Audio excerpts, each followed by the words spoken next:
On this episode of Ask Christian Counseling Associates, we focus on the mental health crisis on college campuses. Join us with special guest Lauren Watka Atwood, campus minister with InterVarsity Christian Fellowship, as we delve into the challenges facing students in higher education. Stay tuned for an expert analysis of young adult culture and key insights into an emerging problem that deserves our attention and investment.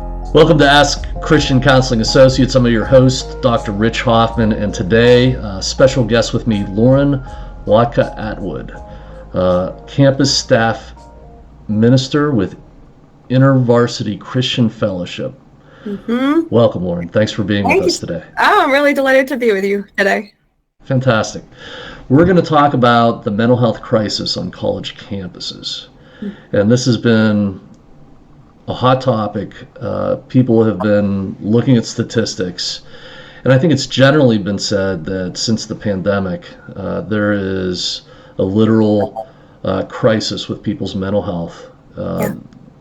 Like in no other time, people are struggling with depression, anxiety, the spike in suicides nationwide. And you have a personal experience with college campuses, college students, and so I'm just really excited to have you here today to talk about that, as there's so many people out there who want to have more information about that. So maybe we could start just to talk more about your background and how you got to be with InterVarsity Christian Fellowship, and we can go from there. That sounds awesome. I love that you guys are talking about this. It's actually quite in line with Gen Z. I mean, this is one of the generations that's much more willing to talk about mental health. That actually is quite trust building whenever older adults will even just bring it up, because it's a reality. It is a reality of their experience on campus, off campus. But before we get too far going down there, my background is actually in biology. So I'm a marine biologist by training. That's what I studied in school. That's what I continued in my master's degree. So I thought that's where I was going to be in science communication forever, until the Lord took me on a little detour about 7 years ago and invited me to come and work with InterVarsity Christian Fellowship. Yeah. And for some folks, just if I could jump in right there, that is a big change, from marine biology to college campus ministry with InterVarsity. Yes. Could you share a little bit more, like what specifically took place? Yeah. What happened there? Well, I have learned in my journey with following Jesus that I want to say yes when he says, "Do you trust me?" I want to say yes, I do, and go where he leads. And so I started following Jesus because of a campus ministry when I was 18 years old. There was a college fellowship, and that's what brought me to the Lord. So it's got a soft place in my heart. There was also a college fellowship when I was in grad school that sustained me through my research and intense years of my master's degree. So when I was invited to quit my job and come on InterVarsity staff, I wasn't immediately thrilled, but I sought the Lord, and when he said, "I want you to go this way," it actually made a lot of sense, because I have always loved being with young people. Maybe it's 5-year-olds in tide pools, all the way to high school students at a program that I used to run.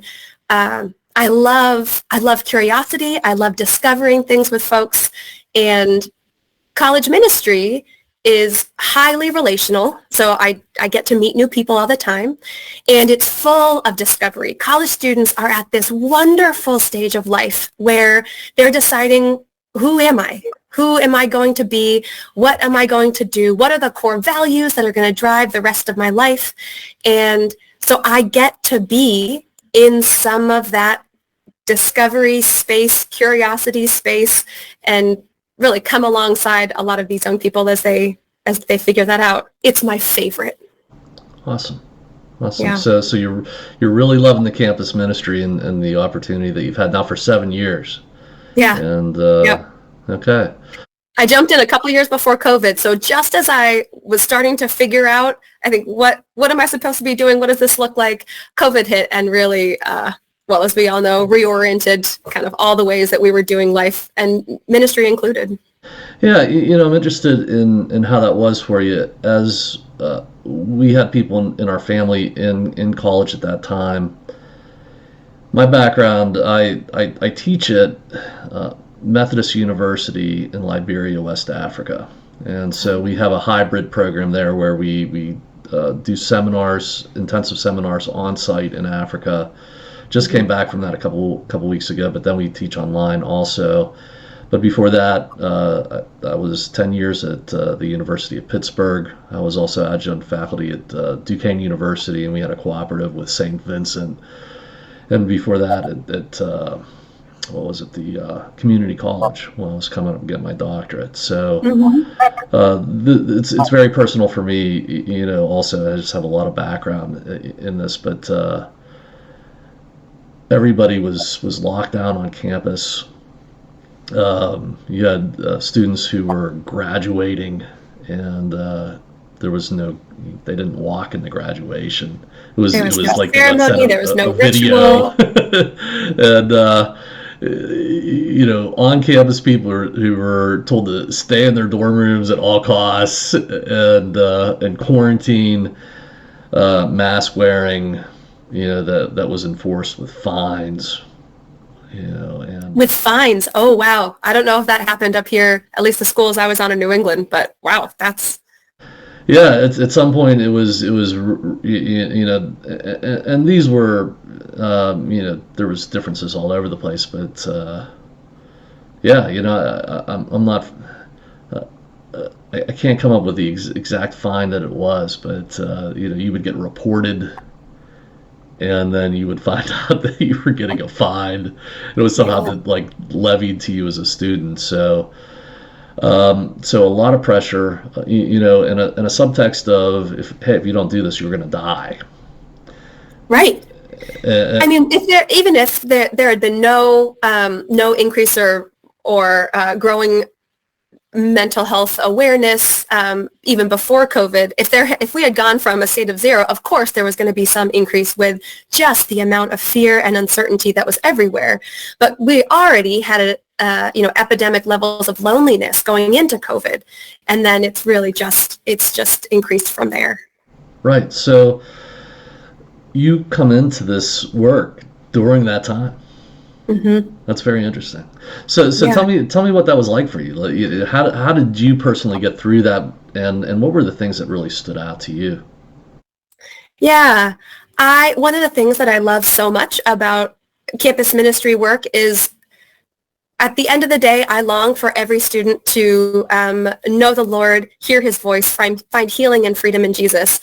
And what I've seen is that happens in community. It's really hard to do that alone. And even when I read the scriptures, and even as Jesus has ascended, when we celebrate Easter, he didn't leave, individuals with like a little, book to study. He left this community of people to figure out what it meant that their Lord was now raised from the dead.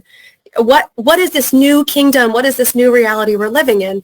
And on campus ministry, I see students discovering more things about God, coming to know him like I did for the first time because of a community. And so when I started on campus, we could do that. We could gather for lunch. We would get together and do manuscript Bible study in person, sometimes in a classroom, sometimes in one of the cafes on campus. And then I was actually on a spring break trip, on a volunteer spring break trip, when we heard schools were closing. And I remember the fear in this group of probably 100 students being palpable. Like, what do you mean I'm not allowed to go back to my dorm? Can I go get my stuff? What does this look like? And very quickly, my colleagues and I realized there's almost never been a greater need for students to know that they're connected, that they're going to be okay. Like, God is with them, and so in eternal sense, they're going to be okay, but also we're with them here. Maybe not physically, but we have all kinds of technologies to stay connected. This need to be connected was greater than ever. And so I love being in campus ministry, which is a para-church ministry. So we're not the church. We come alongside the church, and we're quite flexible. So we're like, okay, we've done Bible study in person. Let's do Bible study on Zoom. We've done discipleship sitting beside a student in a coffee shop. Let's do it as we're all taking walks and on the phone so that we can be outside and connect to our bodies and get out of our head a little bit. So it was, it certainly was a trying time to pivot so quickly, but, and again, for me, I have a really strong community. I'm an extrovert. I wasn't living alone. I had roommates at the time. So I didn't feel the personal isolation the way so many did.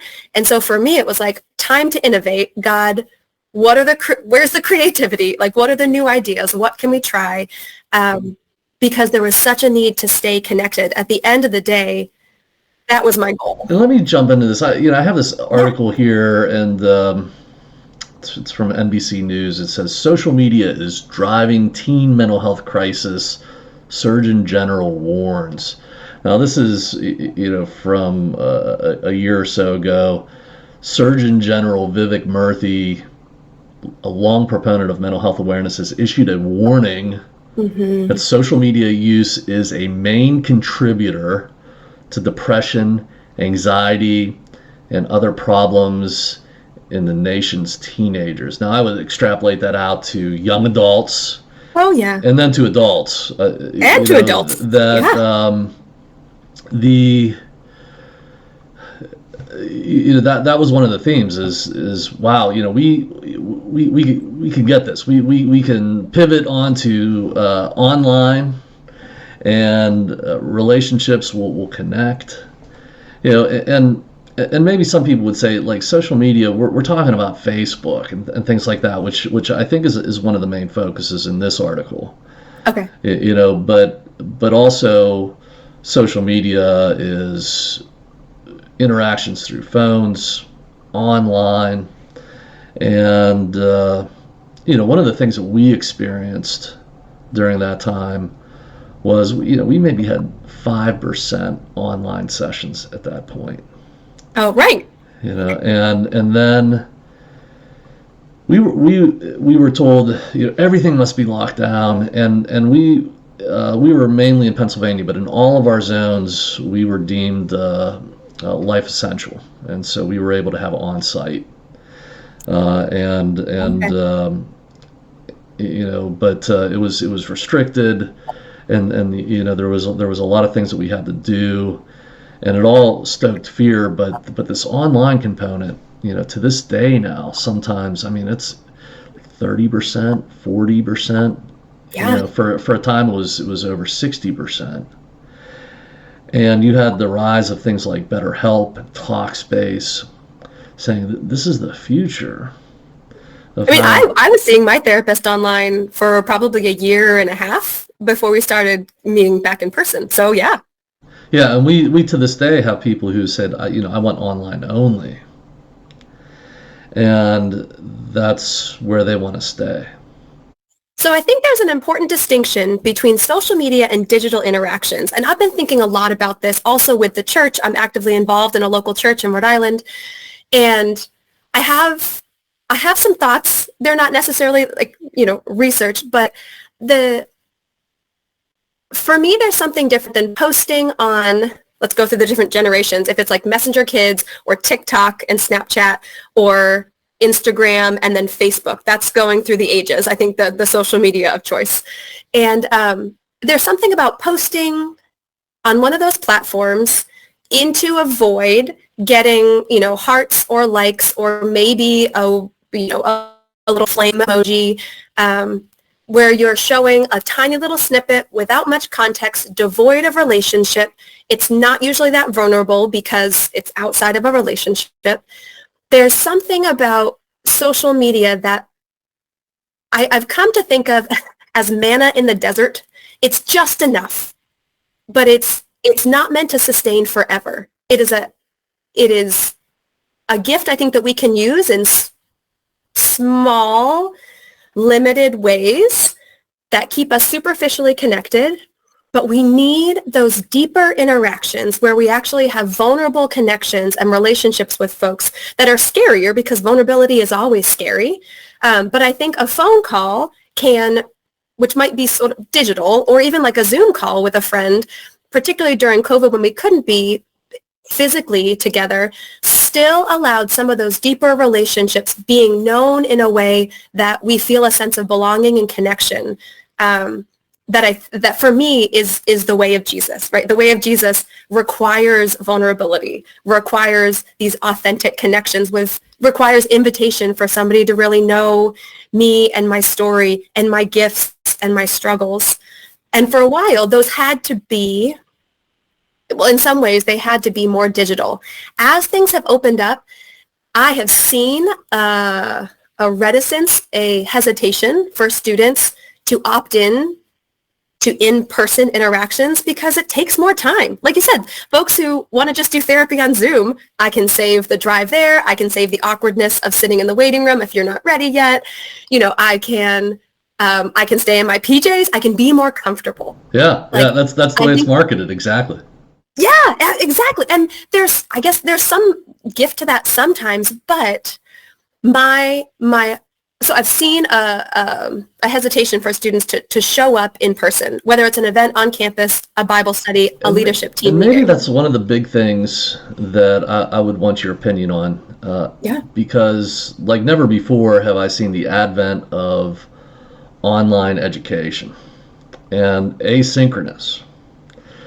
So we do a lot of interviews here at CCA. We have a staff of 120, so we have a lot of intern staff who come in we do 3 semester experiences here for a whole year long, and now we're seeing the trend that a lot of them have never been on campus, and they've never met their professor. They see them on video, and then they have some kind of like chat back and forth, but the real interaction is limited, and it's very popular. It's very convenient. I'm seeing these advertisements online. You won't have to take exams on a schedule you don't want. You can make your own schedule. It's on your time, and man, I'm going to sound, very old school to say, I remember a time in another age where people would say that would never work. And there's this, going back to this article, there's a warning here saying, this is not healthy for people. Yeah. And my assumption is this, in relationship, the mind doesn't do well with fantasy. And the more that it departs from reality, clinically, you're off in these places where you get stuck. We can call it depression, anxiety, and in the worst cases, you would call it psychosis. Yeah. Where you're saying this person is not dealing with reality. And you have this theme in the culture that begins, I remember, way back now, Ready Player One. And it was... You have to explain that to me. I'm not sure what that is. Ready Player One. You should watch this movie. It's about this person. Oh, movie. Yeah, it's a movie. So Ready Player One, the movie, he is engaged in this social media world where all of his friendships are in this virtual reality. And I was just contemplating how real that's become and how it's depicted in art, to say that people would rather deal with this virtual reality and avoid all the pain. What is the pain that we experience in reality? The time. In counseling, it is the waiting room. Yeah, awkwardness. The awkwardness of seeing somebody that the fullness of being in front of somebody and having an awkward moment, like you've said, that is completely neutralized in this. You're in Rhode Island, I'm in Pennsylvania, and we're going to get done, and I'm going to pivot right to the next thing. It's so easy, but life wasn't really designed to be that easy. I don't think so. Yeah, God didn't so design us in do? video games. I think God is is certainly creative, and we get to come alongside and build new things for sure. But even when I read in the scriptures, for some of your listeners who also identify as Christian, like when we see the intention of our God and where we're going, it is a city. There's partnership with humanity and discovery and architecture and all kinds of beautiful things and engineering. And there's a garden, but it's a physical reality. God meets us in reality, not reality, or like a dreamland or something that I wish was the case. Like God doesn't necessarily meet me in the future or in the past. He meets me now, because this is what's real. Right. So, we're going to come back to the point in time where you're seeing all this pivoted to an online reality.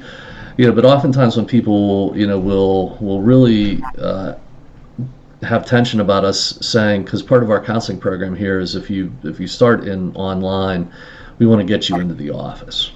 And then we want to take it even further than that. We want to go from individual counseling to group counseling, because our problems. Real scary. Yeah. Yeah, and people are like, well, what's this have to do with anybody else? Well, you live in a real community, and you've been affecting people, and people have been affecting you. We want to work in that real space. Yeah.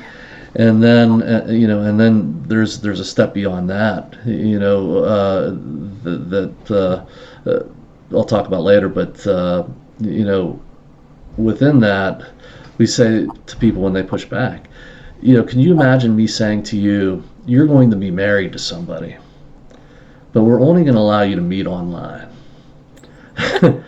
How absurd it would be to think that was healthy. And that is what some people are in, today.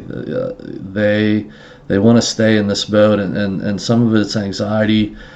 I would also say one last thing. I've seen people all the way up to maybe a month ago, I saw somebody wearing a mask in a social situation. Oh yeah, I still see it. Yeah. Yeah, saying I'm afraid of what I might breathe in. Yeah. It could kill me. Yeah. The anxiety, the fear is very, very real. The question is, what do we do about it?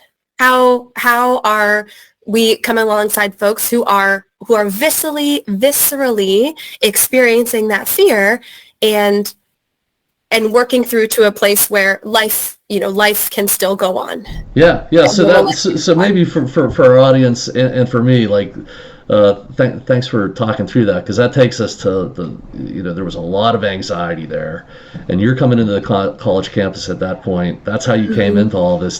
So let's go back to that point. Tell us more. Okay, where do you go from there, in your ministry, and what you're noticing on college campuses? On campus, yeah. Well, one quick note, I care a lot about singleness. I heard you use the example of, what if you were married to someone? And I always try to bring examples of friendship as well. I was single into my early 30s and really love reminding folks that like singleness is a beautiful also stage of life and sometimes calling. So I also think, what if you were getting to know your best friend and you only met online? I've been talking to a lot of students this past year around how did you go from strangers to friends? And so very often it's pushing through that awkward moment, choosing into vulnerability, asking somebody who you know in class, who you maybe sit beside, saying, hey, do you want to go grab lunch after this? Or if it's an evening class, hey, do you want to go grab dinner? Or I was talking to a student, she was in an art class, and she made some really close friends by inviting them to an art opening that was happening, but they had to drive off campus and, go to a thing. But all of these, to your point, even with the marriage scenario, there is something about the in-person connections and experiences, like the uncertainty of life experiences, that I really think is necessary to develop relationships and that sense of connection. So being so sure of this, when I was on campus and saw such a pivot to online, I immediately became aware that I knew before some students were struggling. Now, this was key. I mean, if I was discipling a student, and sometimes my role is more as sort of like a coach, helping a student manage their time or think about their priorities. sometimes my job is more executive, helping plan a movie night or like a welcome back event for students. And sometimes my job is as a pastor, and to love these students and remind them that Jesus loves them and it's going to be okay, to see what invitation God might have for them, what risk they could take with Jesus. And so when COVID hit, the mental health of students was so up front and center. I would say 90% of my job was as a pastor, was just, how are you? What's going on in your family? Are you sleeping? What friends are you connecting with? I'm not a big fan of video games, but I also realized during COVID that was a pretty key way some students and even some of my family members connected with folks. It was a thing that they could do together, even in like a digital space. So I could talk more about, some like statistics and what we've seen. But that I would say was a key focus for me, and I think is still an invitation for a lot of us, is mental health needs to be a conversation, needs to be talked about, needs to be normalized. It's growing more and more normalized. Well, I always start with lately with what happened during COVID, because there's a general thought that the mental health crisis, that's where it's coming from. It's a core cause. What would your opinion be on that? If we're saying, let's talk about statistics on college campuses. What part of this is the hangover from COVID versus we're dealing with something else that we're going to get into today? As a scientist, I'm very cautious to be certain about anything. I always like to hold a little bit of I'm not so sure, and detangling the current mental health, the state of mental health of young people from the advent of screens, and particularly smartphones, the way that COVID accelerated a lot of what was already happening. And then let's even go back a couple more decades. We're also still in the shadow of like 9/11 and the war on terror and the recession in the late 200s. Like when we talk about Gen Z, a lot of people say this generation is afraid. It's afraid of a lot of things. They're also blessed by God, and we can get to that in a minute, and have a particular, I think, calling to embody his image for this world now. But the environment that this generation has been raised in, the way their parents were parenting them, was with anxiety. So what did we expect to happen? Like, kids aren't playing outside as much. There's this absolute fear with a 24-hour news cycle. How can we pull apart any of these? I don't think it's wise to try. I think what we're seeing is the results of a very tumultuous last 2 centuries. The move of parenting to be much more structured, less free time. We are raising a generation of students who have less resilience than in the past. And I say this, and I would say this directly to some of the students I work with. That doesn't mean that there's anything wrong with them. That doesn't mean that they're not made in God's image, beautiful and important. But it does mean, I think, there's specific invitations for mental health workers like yourself, Rich, and pastors, just to be aware that the way of following Jesus, the discipleship required, I think, to have whole life following of Jesus, and thriving and being able to hold suffering in reality, like we were talking about, is going to look different now than it did 15 years ago, than 10 years ago. Yeah, I do. That resonates with me. I agree with what you're saying, that we don't want to say like there's something wrong with this generation. That's been, and I hear that a lot. Before. And honestly, I sometimes feel that, and I have asked God to forgive me. It's one of my favorite stories with, and I've told it on the podcast before. So yeah. Forgive me, viewers. If you've heard this one, but we were at this event, a retreat, and the kids come forward and give their lives to Christ. And then we have this processing time afterwards. And they're, in that, we're saying, okay, this is the decision we've made. And this is what it means to follow Christ. And the doubt, that goes around the room, and the mentions of, this is what's wrong with me. This is my diagnosis. And I look at these kids, and the character of them, and having spent some time with them, just really relating back to my childhood and being like, wow, these kids are so far advanced. That and I thought I was doing great, and now like we're saddled with this different mindset, that is in the society now, that my identity is tied in with labels and all kinds of stuff that you do feel there's something wrong with you. When maybe this is a lot more, kids, young adults, facing life, facing the same challenge, and struggling with the same things. We just have a different mindset about it. Yeah. I mean, everyone wants to know that they're loved. Everyone wants to know that they belong. Even as my colleagues and I have been talking quite a bit about what it looks like on campus right now. In some specifics, things are different. Even like I was talking about, some of the influences for this younger generation are different than the past few decades. But at the end of the day, we all want to know that we belong. We all want to know that we're loved.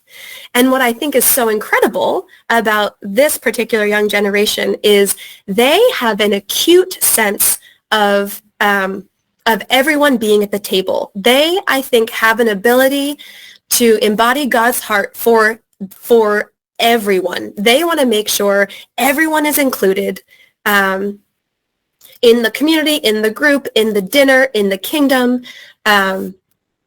There's this deep sense of justice that I want to make sure we learn from and we see.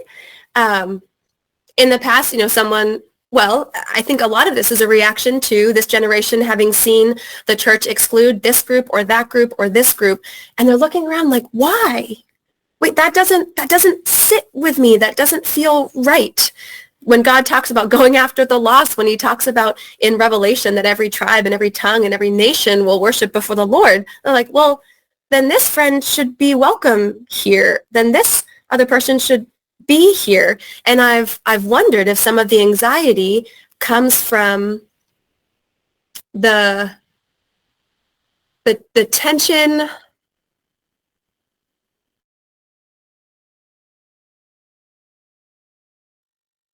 it played out.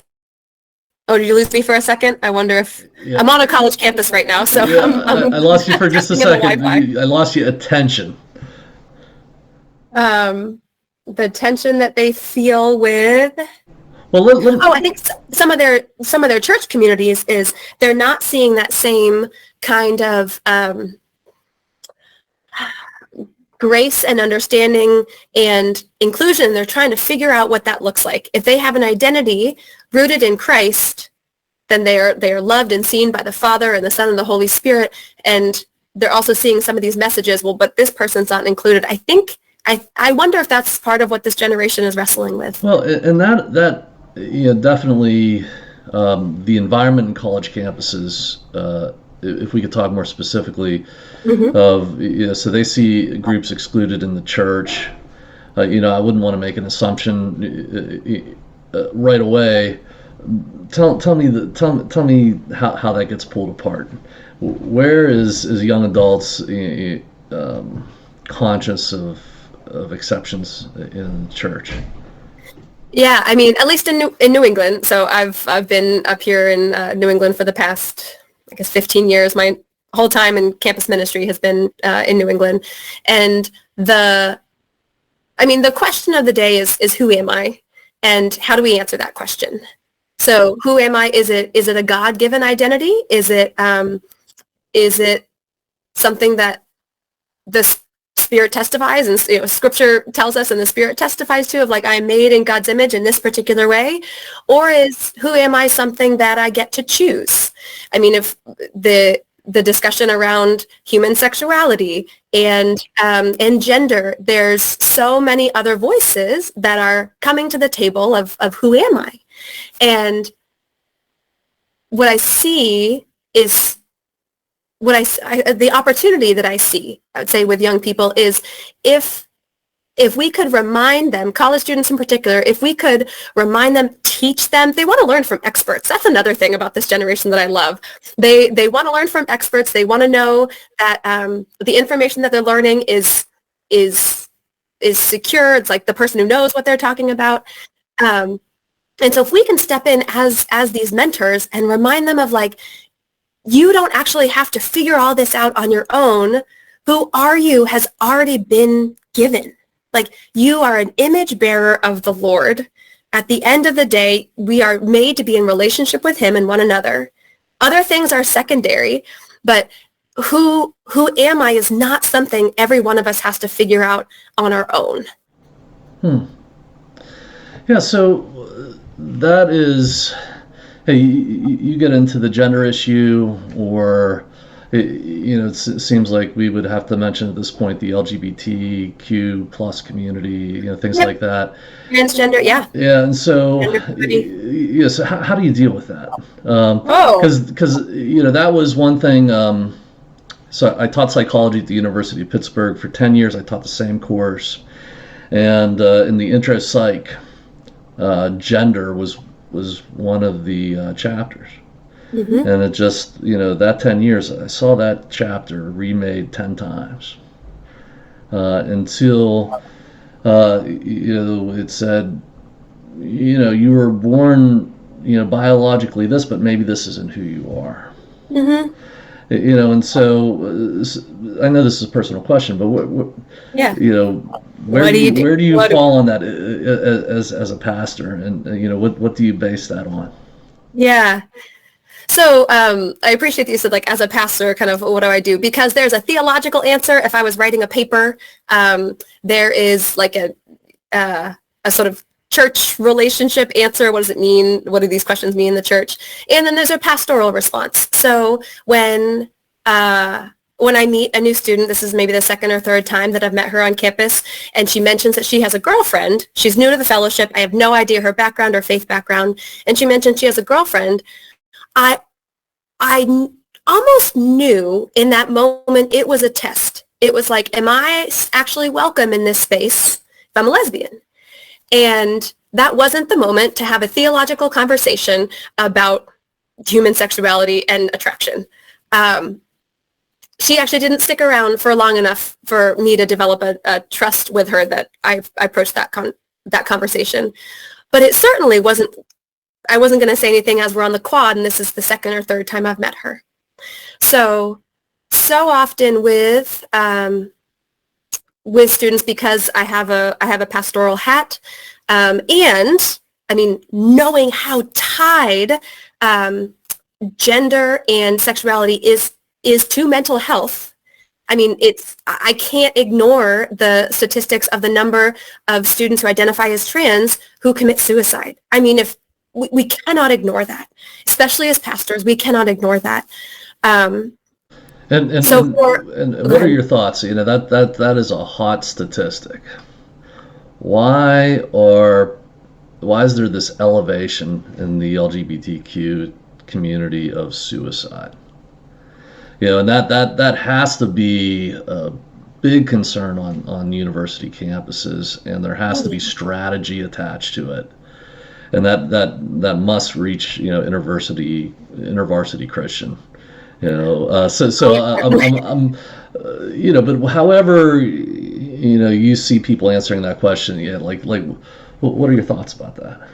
Yeah, again, I could have a theological answer. I mean, you can look it up online where InterVarsity stands, but for me as a I mean, if you could say, like, just so we know the foundation, like, where does InterVarsity stand on that? So there was a lot of research done. There was work done with folks on staff, and it's ongoing.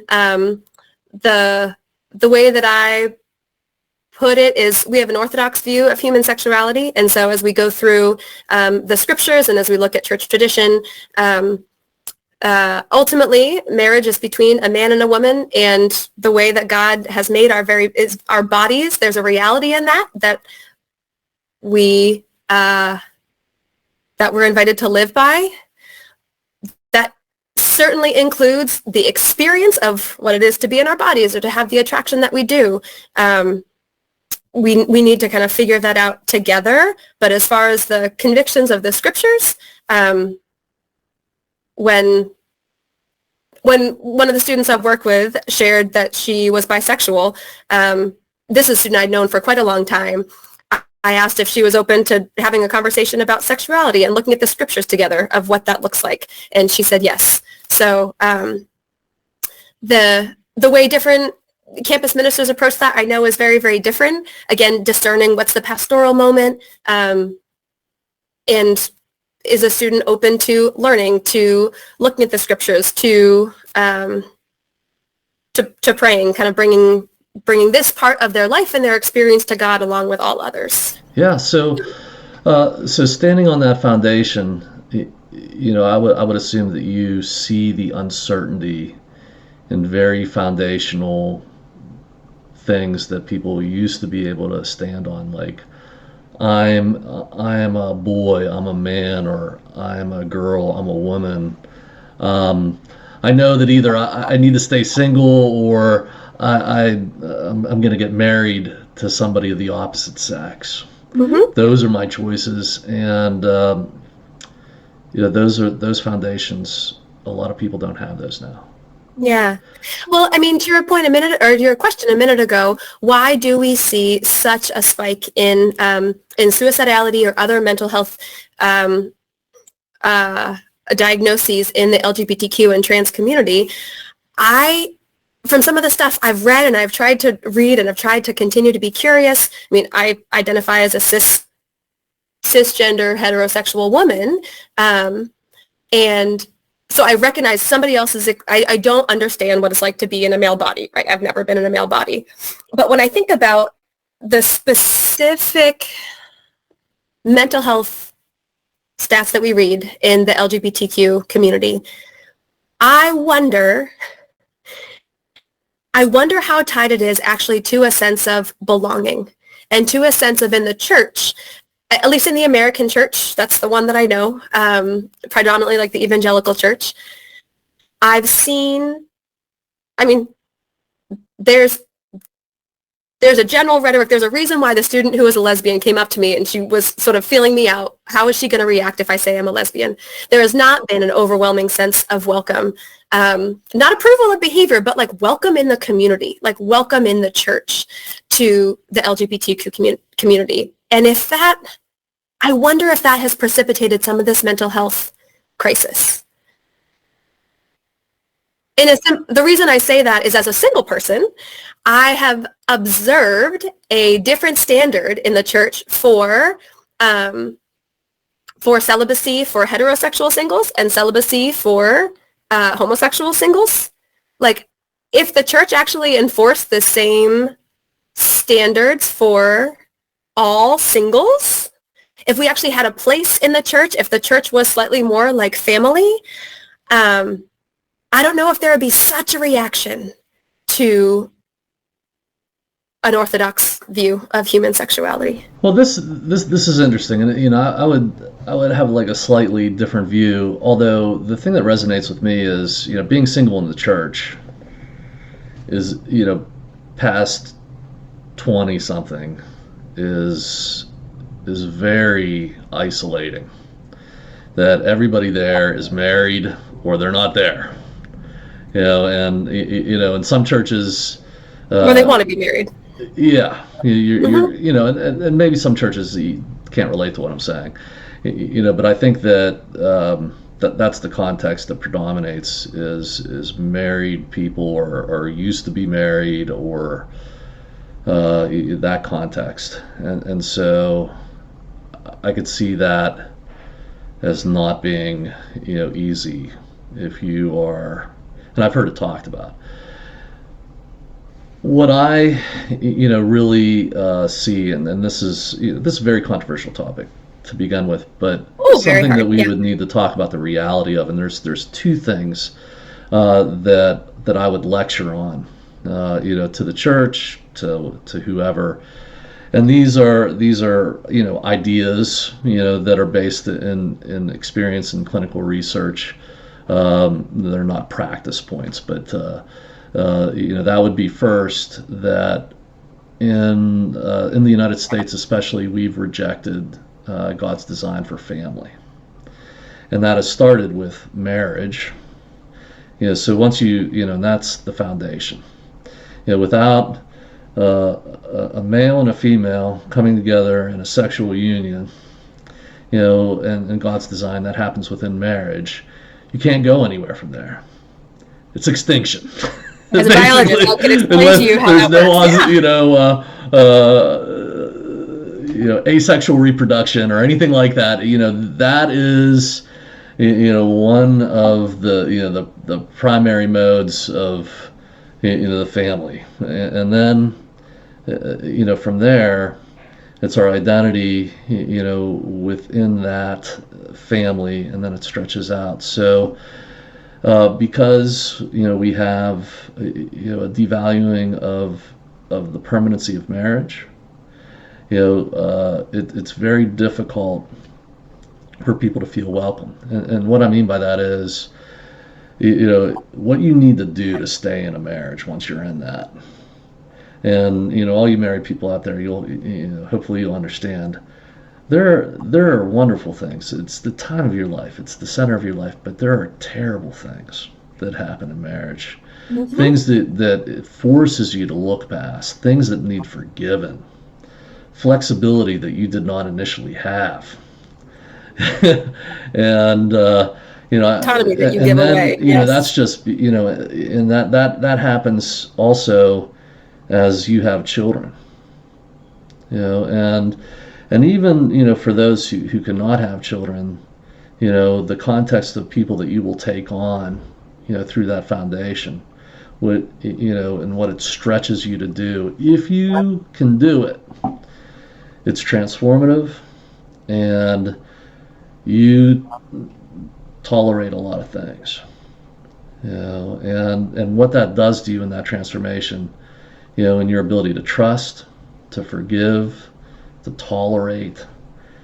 I've not experienced anything else as an expert or as a person that could do that.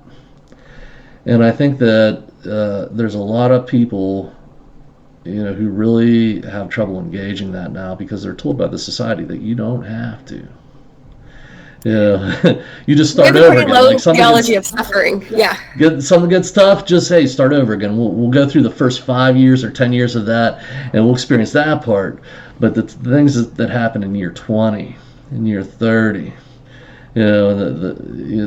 some of the harsh realities that really, if you had people walking around like that was the majority, it would be a safe place for somebody to come in, like people I disagree with. After being in so many disagreements in my family that I have to give in on to make this thing go. Mm-hmm.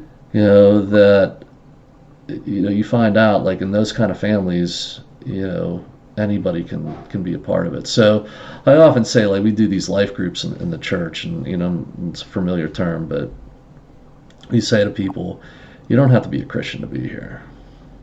All you need to do is tolerate that that's what this is going to be. As long as you're willing to know, like, that's what we're doing here, as long as you're okay with that, you can be here. Because we value that your life is sacred. Because God breathed life into you. Mm-hmm. And there's goodness. Whatever reflection you are of God, that's the goodness that we have. So without getting, I'm not a pastor, so I don't want to get any more deeply theological. Some people say, like, you can't have that person in there. They're not a Christian. Like, what are you talking about? Yeah. If they're willing to hang around with us, it's a safe place for them here. Doesn't mean we're going to agree, Because in families, you don't even agree with on Christians, stuff. I don't agree on everything, right? Like, Christian Counseling Associates is ready to serve you, providing a wide range of counseling services. Christian counseling is accessible to everyone. We serve both Christians who want their faith integrated into the counseling process, or those holding any beliefs or attitudes toward spirituality. With many years of counseling experience, our counselors are professional, licensed, highly trained, and rooted in their commitment to their church and communities. CCA is able to provide a full range of clinical counseling services. For more information, visit our website at www.ccawpa.com. I'm in an ecumenical ministry. In the student groups I'm in, I might have a Greek Orthodox, a Baptist, a Methodist, and like a Puerto Rican Pentecostal all in the same Bible study. We're not going to agree on everything, but the beauty of the church and why I'm so committed to the church is that we are invited to be together and figure out what it means to be together and love each other in the differences, like with our differences.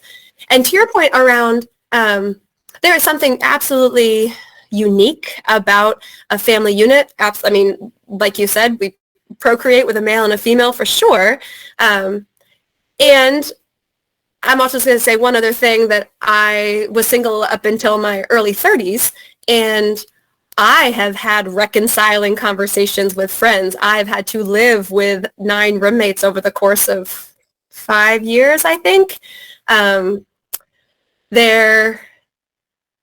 There are unique challenges and refining that also happens in friendships if we allow them. Like, if we actually invest into a community, say I'm not leaving when I disagree with what the pastor just said, or I'm not going to leave because this person doesn't like my auntie, or, I'm not going to just drop these relationships I've had. I know there's, we're not talking about church trauma or church hurt. That could be a whole different I like what you're saying, though. conversation. It's the permanency of relationship that is a reflection of marriage that is an absurd concept in this world now, and has always been an absurd concept to the world. But in Christianity, it is the cornerstone.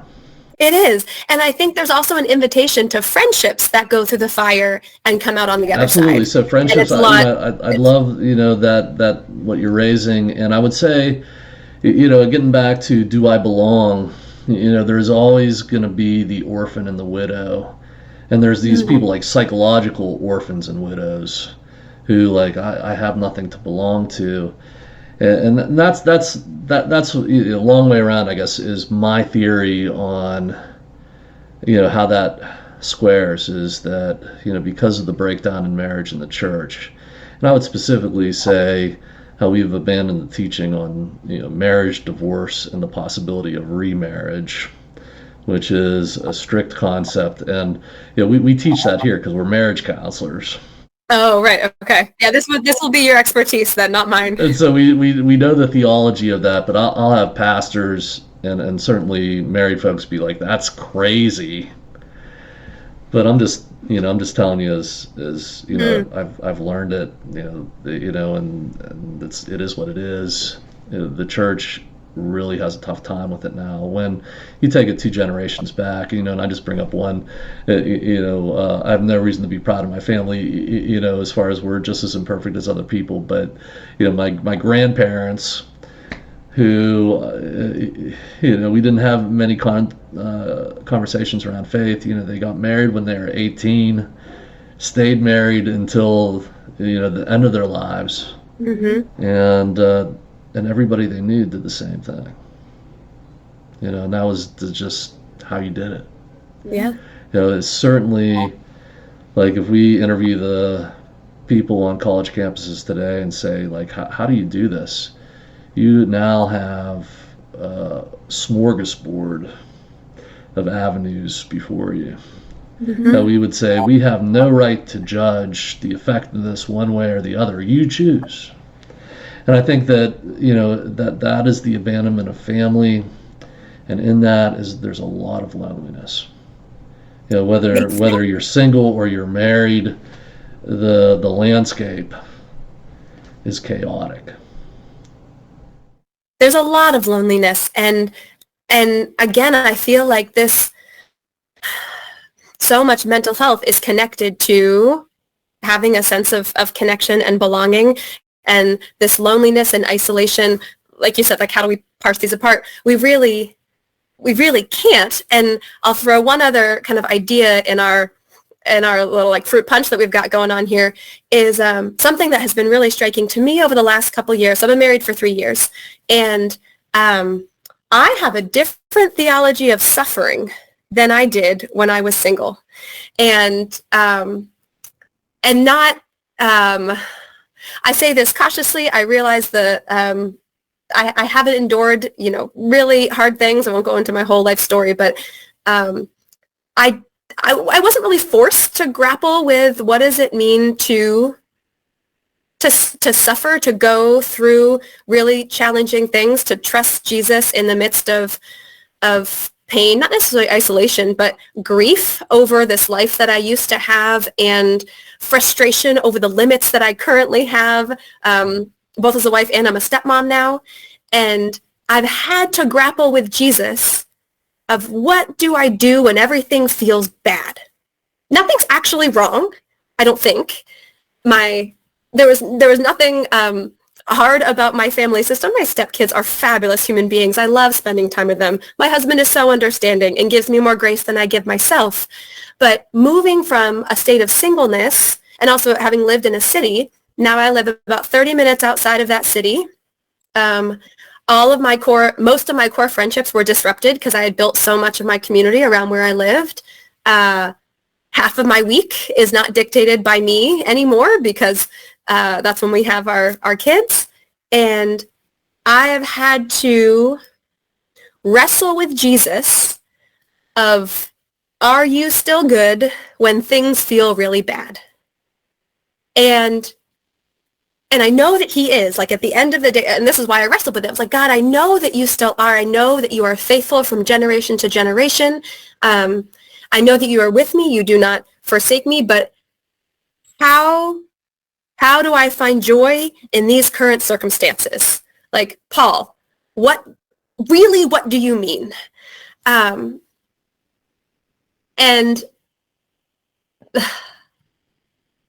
I wonder if it's time for us generally as a church, if we really want to hold the discipleship of college students and young people seriously, I think we have to have a little bit more of a conversation about suffering and what does it look like in the church. There's one of the statistics that I was reminding myself of, and this is from Springtide research, is 57% of young people say that they've experienced some type of trauma. I think, and I've heard other clinicians say trauma is thrown around a lot more than it Yes, clinically actually means. I would agree with that. Yep, but still, if over half of our young people say that they have some sort of trauma, how are we talking about suffering? How are we dealing with that together? How are we bringing Jesus into that? How are we responding? If that's our reality, what do we do with that? Yeah. Yeah. The theology of suffering, let's put that in the mix. Okay. Yeah. And I just, getting into statistics, some of the things that I have just, and these are, would take it a couple years back, but like 73% of students report moderate or severe psychological stress in 2021. Mm-hmm. And, that was, since they measured in 2013, it was an increase of nearly 50%, and that was the National College Health Assessment. Mm-hmm. And you're saying Springtide Research Institute would match up with that. Now, what was the percentage of students who would present with traumas? 57%. They've experienced trauma. I think that was a more recent publication because they also saw a huge spike in the 2021 report. That has gone down a bit more recently, but I'm pretty sure even still now, 47%, about half of students say that they're depressed. I'm pretty sure that's recent. Yeah, so there's an issue there clinically that when we first started with trauma, with the advent of PTSD, that coming out of the Vietnam War, we saw a lot of this in very definable ways. When we thought about trauma, we thought about combat veterans. Right. And now it is, I was in class and I was offended and I experienced trauma. I was traumatized, yeah. And you would have, people who, would really regard that synonymously, like I have PTSD. Mm-hmm. And it's become part of our language. And that is, definitely a concept. Say, I have trauma. That didn't exist, until we really made it up. And that's one of the criticisms of the DSM, or the Diagnostic Statistical Manual. Yeah. That Again, this is more in your field than mine, Chris. Right. Like I was coming in just when it was on the 4th edition. Okay. And I knew the clinicians who were on the 3rd and the 2nd, where the amount of labels have proliferated. And they're growing. When we started out with Freud, there was anxiety. That's it. You have anxiety, and everything sprung from there. Whether they're saying this is hysteria. There was a couple of different fancy words that were used, and we've evolved from that. And so there's so many different ways to say I'm not doing well. Mm-hmm. And the theology of suffering that you're saying, that we can expect to have to face painful things. And in this world you will have trials. Yeah. And we use the metaphor of the desert, that Jesus had to face the devil in the desert, and wins. And when we talk about Jesus as shepherd, that if you understand the cultural vision of that, the shepherd goes out into the desert with the sheep, and to leave slavery, we had in the Exodus go through the desert before we got to the promised land. Mm-hmm. There are so many instances of that theology, where the desert is a place of trial or temptation, and it's and it is one of God's design that we'll spend time with Him there. However, that we can rely on Him for our survival. It would more couch it than not like that God desires to bring pain, to us. It is just the reality of what this place is. Right. It is because we are not in the Garden of Eden. Like, I don't hear sin preached on very often. I'm trying to be more mindful, even in my own interactions with students, is just to bring sin up a little bit more frequently, because that's the reality that we're currently in. That's not forever. That's like God has promised that there will be a day where there is no more sin. But our current state is we live in a world that is beautiful and created by God, and it is also marred by sin, and we live in the tension of those two things. And if we're Christians, we're called by Jesus to endure suffering as He did the cross, and call out a new kingdom, and to call out the beauty, and to embody God's Spirit in different places, and to work for things of justice, and to be in tune with the Holy Spirit's leading. But it's so funny, this word reality just keeps coming up in our conversation. The reality is things are not as they were ultimately designed to be. So is that have something to do with this uptick in people becoming disturbed, that we've really as leaders of society have begun telling generations that reality shouldn't be that way, or you shouldn't have to face this. And we on our way back from Africa, we were we would teach over there. We would tell this story to the students who were the students there are different. Their age range from 20 to 50, and so extreme poverty, in Liberia, West Africa, and we're there to build a counseling system, and we teach psychology courses for people who are getting their master's and their doctorate. And in many ways, the mindset there is the same in the United States. First of all, Liberia is a very Americanized culture, as they have a special tie with the United States, that former slaves were repatriated to Liberia after the Civil War. And the tie and the friendship with the United States continued throughout history to this present day. So you're over there, you see American school buses going around. Oh, wow, okay. Just very American things. But the point being, they're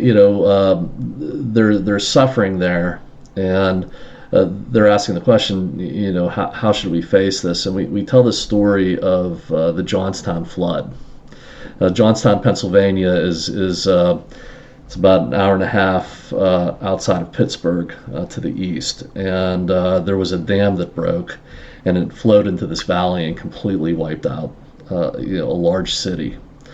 And so there's this museum, and as a young counselor, I would take kids who we did activities. We'd take them there, and I remember this picture. And this was the story that I told, that the historian told us, was these pictures of these miners. And they were dressed in full suits. And you can tell it was this picture of them out in a mud-caked field, in this field office where they would collect their paychecks. And the story goes that they would dress up to get their paychecks to say, our work is valuable, and we want it to be respected. Mm. And they were destroying their bodies in the mines, if you know what it is to be a coal miner, working long. Not personally, but I've heard about it. There's a long history here. The Steel Valley and the coal mines, they go together here, and you have generations that have worked those types of jobs and industries. But they would destroy their bodies in the mines. They would work for little pay, over 10 to 12 hours a day, 7 days a week, a lot of these jobs, their whole careers. And in this case, these miners in this picture probably got wiped out in the flood. They knew it was going to happen. They knew that whatever they were building, they would never get to see it, but they knew they were building something.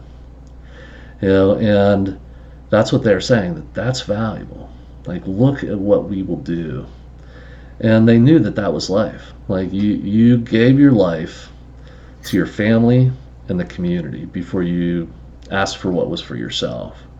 And not that was done perfectly, but that was a major value, where in those jobs, that was sacrificing yourself. And they did. And that's what this country, especially in our area, we benefit from the work that they did generations later. And we don't think like that anymore. It's much more likely that you try to decide what's right for yourself and then convince everybody else. Mm-hmm. And that life, should not be one of facing some harsh realities for the good of everybody, and knowing that you can make a life out of that, and that there is times of joy in that, and there is goodness. Oh yeah. And there's worth, that your life means something. So we would tell the people of Liberia that, because they're facing, they have to rebuild after a 20-year civil war, and the reality is that they're looking at 10 to 12-hour days for the rest of their lives to be able to do it, and what they'll rebuild they might not ever see. And in their minds, they've been so demoralized by some of the hardships that they don't believe that that's worth it anymore. They don't believe it can happen. And truth be told, for a college student, who's looking at, what's this gonna be? Mm-hmm. I just think of what kind of messages do we send, we're not sending this. The reality of this is that there's some pretty harsh things you got to face, and you can. And we're with you, and it's just part of life. It is more of like, that's trauma. That's, that means there's something wrong. This pain that I feel means that I have a disorder. And so yeah, like I think that once that gets into the mind, you want to avoid it. You want to run. Yeah. I think we have been more discipled by, and again, speaking to the American church here, I think we've been more discipled by a goal of comfort than the kingdom, and of individualism than a self-sacrificing posture. Like, and it's so interesting in the mental health world. I was just talking to someone who's a friend who's training to be a counselor, and he said it's tricky because often in the mental health world, our goal is for someone to be happy and productive, but happiness isn't the end goal when I read the scriptures. Happiness comes along the way. Like, I also think there's a false understanding of if it's hard, then it's the right thing. Like, if it's sacrifice, it's always the right thing. That's not necessarily the case, but that there will be trials, there will be moments in the desert, there might be years in the desert. There's going to be conflict in relationship, there's going to be rejection, there's going to be hurt, there's going to be misunderstanding. So I wonder what it would be like if the church actually could be a prophetic voice to our country in some ways, to shift the expectation. Because if I know that, like, oh, things are going to be tricky and maybe some social situations are going to feel really uncomfortable, I might be able to hold social anxiety slightly different, instead of thinking, oh, I don't think I have the resources to show up to this party, there must be something wrong with me. Like, if we actually understood sometimes social situations are going to feel extra hard, if we had empathy for that and could come alongside each other, again, if we had friendships where we were talking about that to a friend and had some empathy, and it wasn't just pushed into what I call shadow and shame of like, well, nobody can know that I feel uncomfortable going to lunch with people because then they won't like me, or all the different narratives that we come up with. I wonder, and I don't know this again, but I wonder how that might change how we think about mental health, how we deal with it. Yeah, and I want to make sure that I carve out some time, because you being a college campus expert, I want to give you some time to, like, maybe in a brief way encapsulate the issues that students are facing that point to these statistics, because again, I think people are just very interested in, like, what is going on. But I would say there's a theme in what you're saying that we focus on in clinical counseling. And if I was just allowed to geek out for just a second on this, and just have patience with me, because this is what we do all day long for years, we work in a set of research called contextual behavioral science.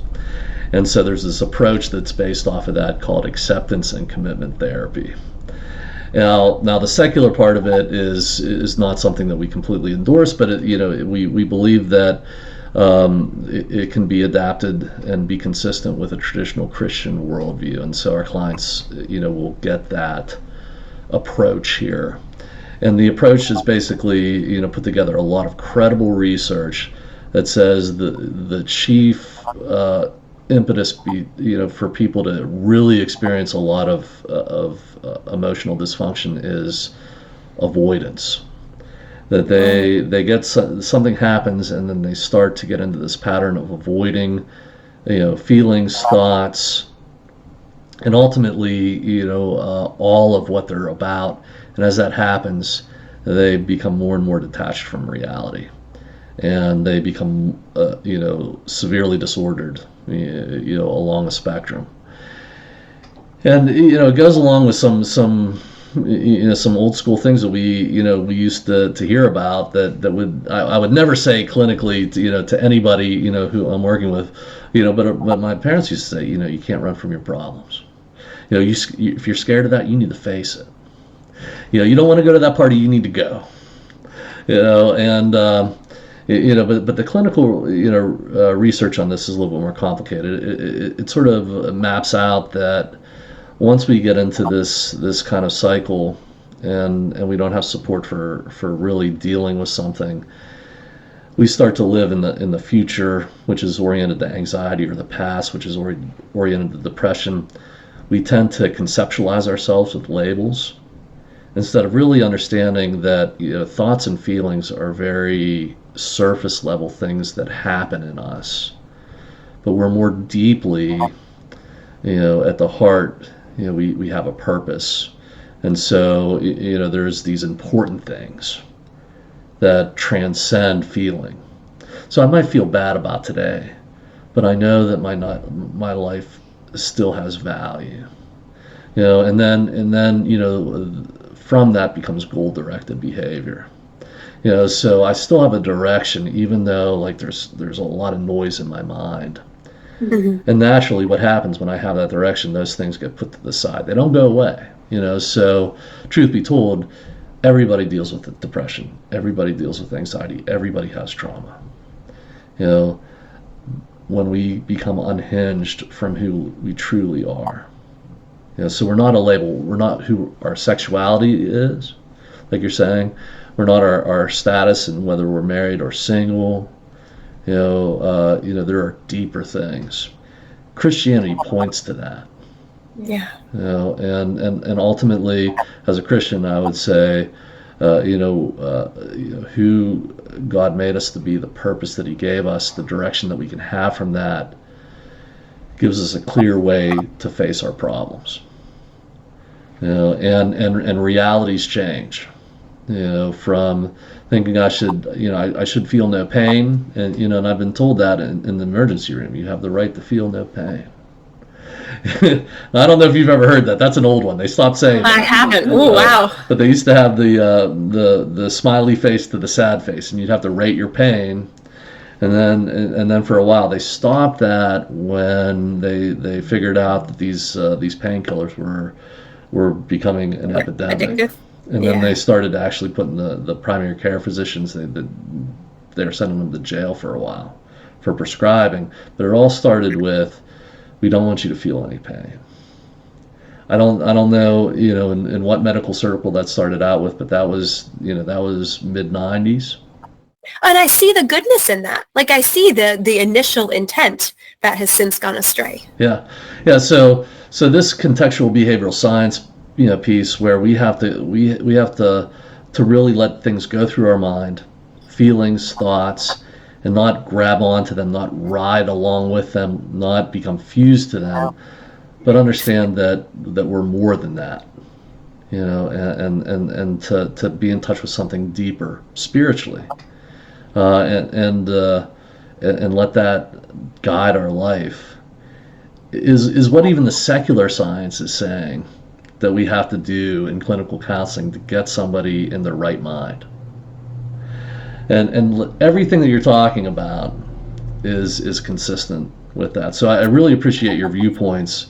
And again, I want to give you some time now, because thank you, for letting me mention that. But oh, thanks for sharing that. That tracks with what I have seen God do in the lives of students. That I'll pause. Go ahead and share your question. My question would be, we've covered a couple of things, but at this point, so we just sort of bring it back to what are students facing that's really spiking these statistics, the mental health crisis. In your expertise, what are you seeing that you could summarize for the folks? Well, I'll also take the permission to share some stories. I've learned as a communicator, one of the best ways to share concepts is actually by stories. I don't know if I've done a great job of doing that so far. You're doing great. Three students actually come to mind that I've known from a couple different campuses. One I met her before the pandemic. She was a freshman art student, and we met her just in the cafeteria. We were giving some things away. And she seemed spiritually curious, had a little bit of a background in Catholicism, hadn't been to church since she got confirmed. That's pretty common in Rhode Island. And we invited her to this exploratory Bible study that we were starting. And she said, sure. It was, I think, the next day. And I texted her the next day, and she told me later she wasn't going to come until she got that text from me. And she said, okay, I guess I'll go. I'll go once. But she was scared.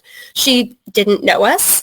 So I know that there was discomfort that she felt showing up with these new people talking about the Bible. But from my perspective, God had given her the courage and at least inspired enough curiosity for her to show up.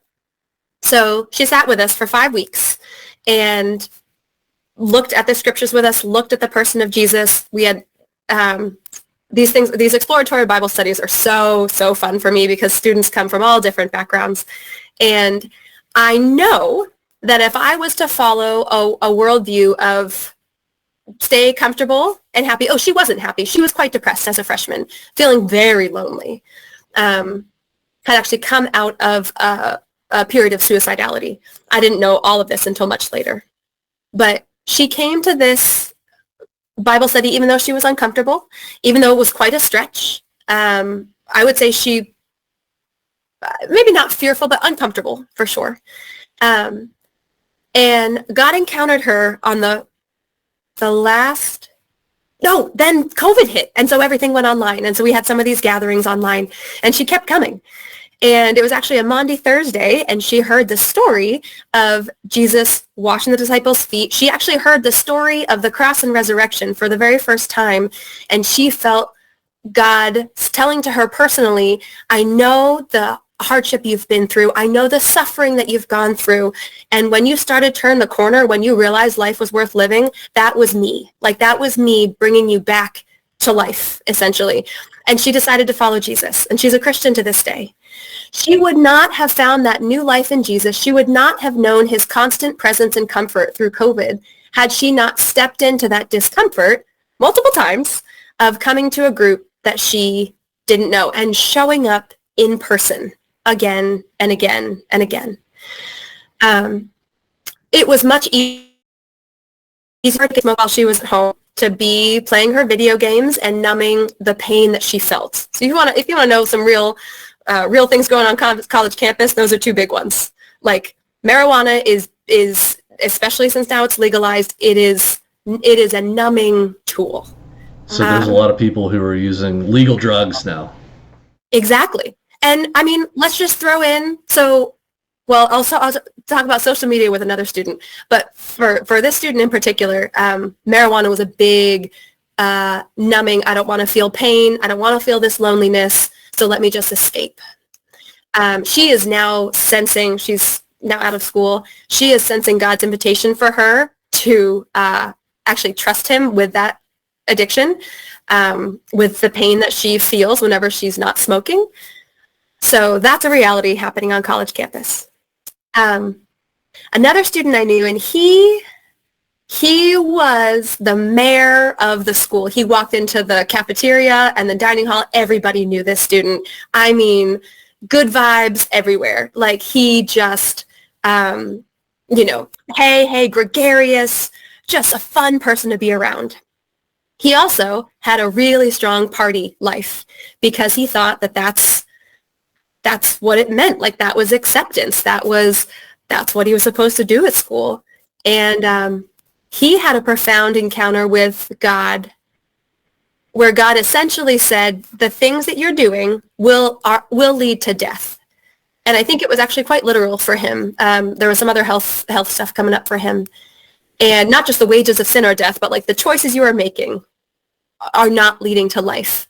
And he really turned himself around. A big moment for him was getting off of Instagram, because for him, having to show up, everything's great, hey, love you guys, I look awesome, you look awesome, getting that constant feedback, that was a real strong driver for him. And what he later identify was his own pride and sort of self-focus. So he stopped using Instagram for, I think, a month, and then was really like kind of walking with Jesus of how much he was going to be on that type of social media, because he realized the draw of this external validation. I'm okay if these other people like my picture or my reel or whatever it was. Oh, so strongly. Another student I know, she started realizing how actually addicted, she used this word, addicted she was, again, to Instagram, because that's the, soon I think TikTok will be up with Instagram, but I think that tide might be changing, but at least over the last couple of years, Instagram was the biggest one. And she realized she was feeling physical anxiety when she hadn't posted in a little while or people hadn't responded the way she thought. And she realized, I think with a therapist, that she needed to distance herself from social media. I think she was off for maybe 3 months. I mean, I've heard people talk about a social media detox. We're using addiction language to talk about social media now. But she, super talented student, just lovely human being. And it was with the help of a therapist that she realized she even had some in-person friendships. She had folks she could call on a hard day, but the draw of the external validation and affirmation from Instagram was so strong for her. She was willing to endure the pain and discomfort of, I'll use that same word, like detox, because she knew that it was better on the other side. She had the support of a therapist, which was really important. Yeah. But I think in all of these stories, I see these students being willing to lean into discomfort, but sometimes from God's invitation and sometimes from the witness of their community of like, this is not good for you. Yeah. There used to be some articles about people who, if you took their phones away, they would start twitching. And I think there was like a story about a football team that couldn't text or something, but it really, to use an addiction type viewpoint of that, it really fits in a lot of ways. I think it's accurate. The more I see it, like it feels really, really accurate. The fear and the withdrawal when I don't have my phone, I see it not only in students but in some of my cousins. It's very real. I think adults, we really need to take that seriously. That Surgeon General warning around social media that you mentioned previously, I don't think we can take that seriously enough. I actually had a friend who just published a book, Sarah Cowan Johnson. She published this book, Teach Your Children. It's about discipling and raising up the next generation. She right now is focused in her work around digital discipleship and helping parents think about social media use in our kids, because I wish I had the specific quote. It's something like, if the same stats for depression, anxiety, and suicidality were associated with a chemical, with a drug, it would be banned. So why are we not doing something more proactive around social media? And right, the economics, the money that is built into this system is strong and is real, and I'm sure that's a big part of it. But, it's unlikely that we're changing course unless something drastic happens. Yeah, what more drastic more drastic than what's going on. But you're definitively saying social media is something that people are engaging in. It, what we see, like it revs up your life. Like if it puts you into a fantasy that's pleasurable, and that's where it becomes addictive. This appreciation, this contact with everybody, this way that you could position yourself to get max impact. It could really take you over. But it also leaves you empty and just as dysfunctional as if you were, in the last example, smoking marijuana every day, right, and not really able to engage real life. Yep, it's a numbing tool, and it clicks us out of reality. And like you were saying, it is so imperative for us to stay rooted in reality. And that's where I saw the courage of some of these students to lean into discomfort or acknowledge pain, because that was very real. They got to a place saying, like, I don't want to numb anymore, or I need to figure this out. Yeah, so these are some great observations, and again, maybe and I don't know if this would make any sense, but when you're really in it, you see some things that are just privileged, that only somebody in your line can realize, having been there. Is there anything that comes to your mind like that? Like this is something, that maybe the general public just they don't even know that's going on. And I think you've already told us a couple of key things, like the one to me that really blows my mind is contemplating what the legalization of marijuana has done, because college campuses were pro, beer drinking and using drugs before. Now we've infused. So that's I think like a big thing to realize. But yeah. What else? I mean, it's so funny that this is now my everyday life. So what is unique? What is different? I mean, I feel like we've talked a fair amount around, like, what are some of the challenges? I also see students working really hard. I see them balancing jobs and classes and trying to figure out this, like, friendship and social media stuff. Like, I see this generation figuring out the generation that they're in. I see these students trying to, be part of the theater group on campus and step into the fear of leading part of Bible study. I'm like, I don't know if I can do this. Like, I see them getting overwhelmed. Yeah, would you say that they're exhausted? One of the things I saw as a professor was, and I don't know where I got this, so you can correct me, but it was something like, for every credit, you should be studying 3 hours per credit. So if you have a 3-hour course per week, if you had a 3-credit course, that would mean 9 hours a week you should be studying psychology in my class.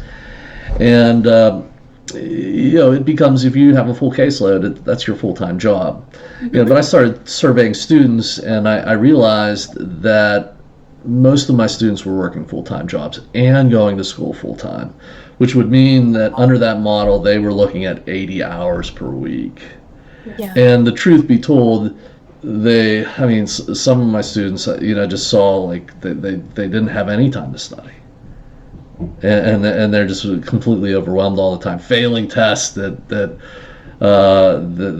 were passable. Of course, maybe that sounds biased, but would you say that students are overwhelmed, that they're working, because they're working? I don't know if it's because they're working, but this word overwhelmed is something I have recently learned is not the same. So as a campus minister, I think about myself as a missionary. This is a people group that I am learning. So even if I was going to, Southeast Asia or somewhere in, Northern Africa, like, there's a language, there's a power structure, there's a culture. And so I've realized, I need to, again, relearn this particular people group, which includes language.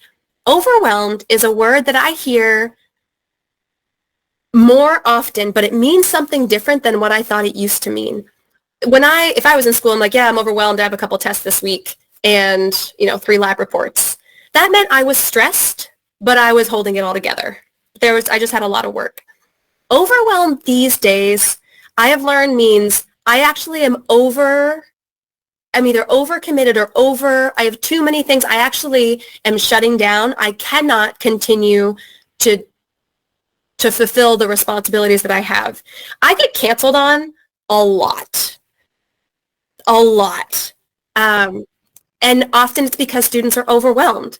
They either are picking up another shift at work, or they forgot they had a test that they had to do later. And so our afternoon meeting, they cancel because they have to study for their test, or if they have to write their paper.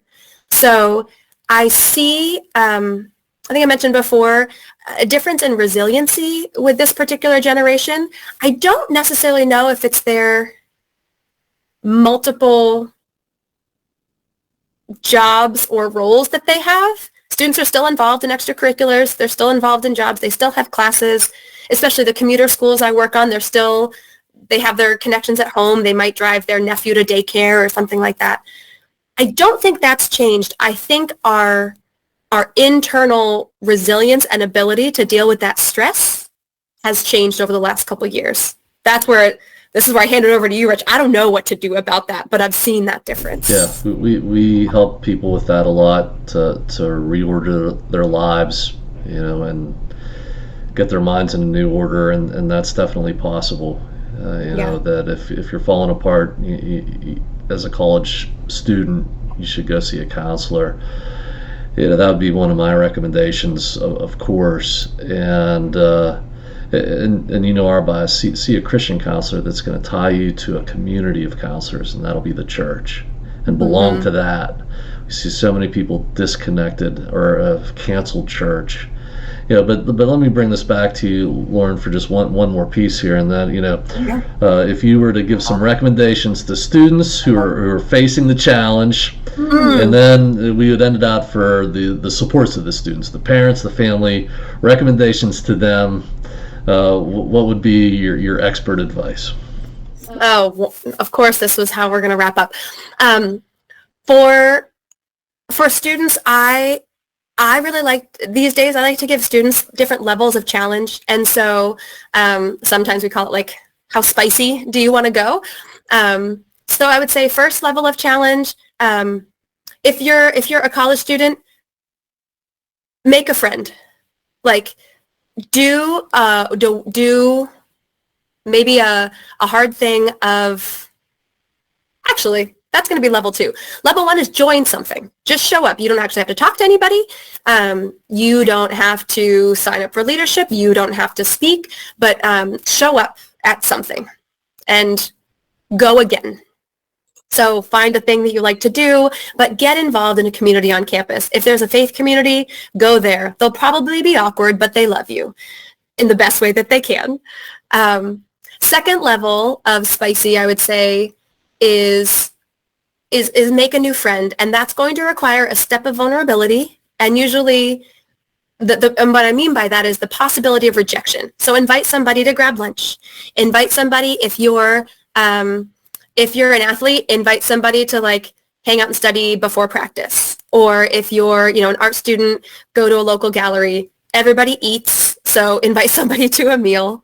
The risk always that somebody will say no. But that's why it's that second level. And I would say the third level is do it again. Just continue. More to lean friends, into more events. Yeah, just lean into those places of vulnerability. And especially if you identify as a Christian, know that no matter what happens, you're going to be okay because Jesus is still with you and he loves you more than anybody. So those would be my advice for college students.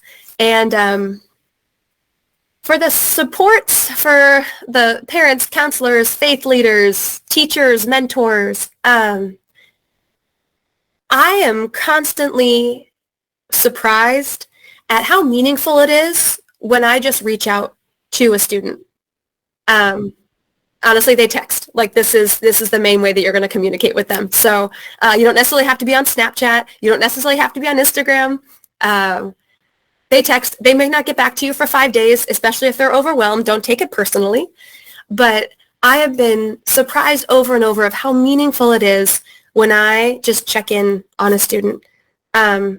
Especially lately with some of the violence around ethnicity and race and our international issues. If a student identifies with a particular ethnicity that is in the news for some way, shape, or form, name that. Hey, I saw this happening in the news. Wanted to check in. How are you doing? So we have a church that they'll select people within the congregation to send stuff to the student. Maybe it's I don't know, they get cookies like a care or package something. kind of thing? Care package.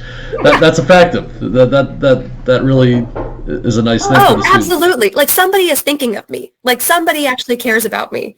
You might not necessarily get a handwritten thank you. I try to teach my students the students I work with to do that, but I think that might be slightly of a bygone era.